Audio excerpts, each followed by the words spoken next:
Hello, my name is Dominic Bloomberg, and I'm going to be doing my informative speech on CRISPR and how it's used in gene editing. I'd like you to imagine a future where inherited diseases such as cystic fibrosis or sickle cell anemia, or even certain kinds of cancer, can just be removed from your DNA before you were even born. In this speech, I'd like to explain what CRISPR gene editing is, how it works, and why it's so uh, important today in medical use and how powerful it is. First, I'd like to explain how CRISPR was discovered and obviously what it is.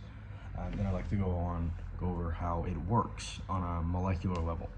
And then finally, after that, I'd like to discuss how we use it today, and then also how I believe future applications of CRISPR technology will look like.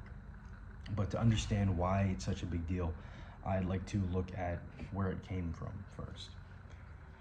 So CRISPR is a really revolutionary gene editing tool. It was first discovered in bacteria. Scientists were studying bacteria and how they fight viruses, and it was discovered that they use CRISPR to do so.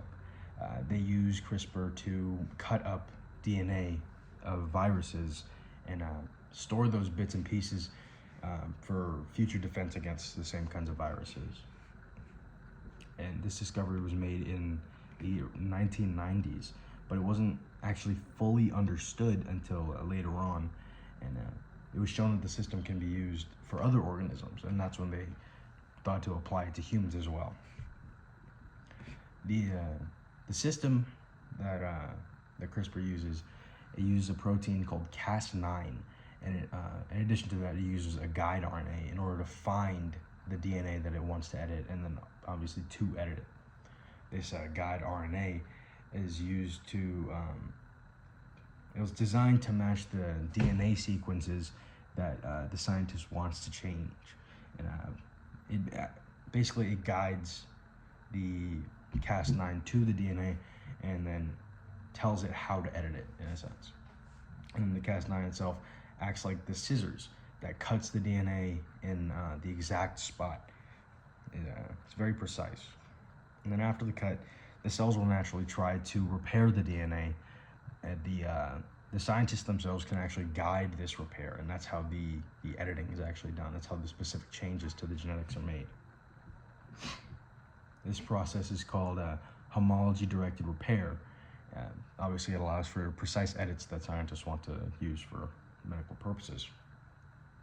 And this CRISPR can be used to delete or add or replace sections of DNA. And obviously through this, they can delete diseases like sickle cell anemia and sickle cell anemia and cystic fibrosis, things like that. This makes CRISPR a lot faster, cheaper, and a whole lot more accurate than other gene editing methods they had way before that. It's a very revolutionary breakthrough. And CRISPR itself has been a lot of promising applications, but obviously with a technology like this, it raises a lot of ethical questions, such as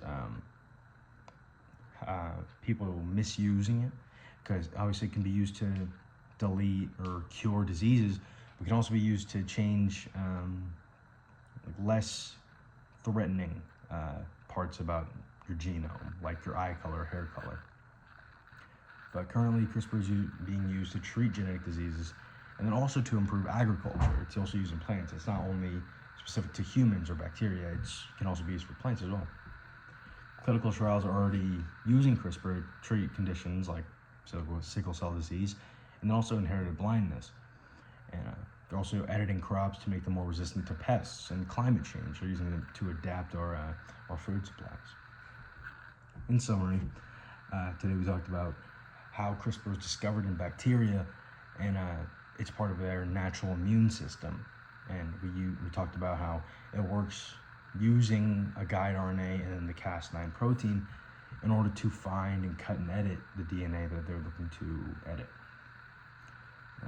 And then obviously they're already using this medicine. It's pre-existing. It's being used heavily in medicine and as well as agriculture, and it has a lot of potential applications for the future. However, there should be discussions on the right ways to use this technology. CRISPR is one of the most powerful innovations in genetic science as we know it today, and understanding how it works gives us a better idea of its potential and its limits and how to ethically use it. As Jennifer Doudna, one of the pioneers of CRISPR technology, said, we're at the very beginning of a genetic revolution. Whether this revolution helps or harms us will depend entirely how we choose to use this. Thank you.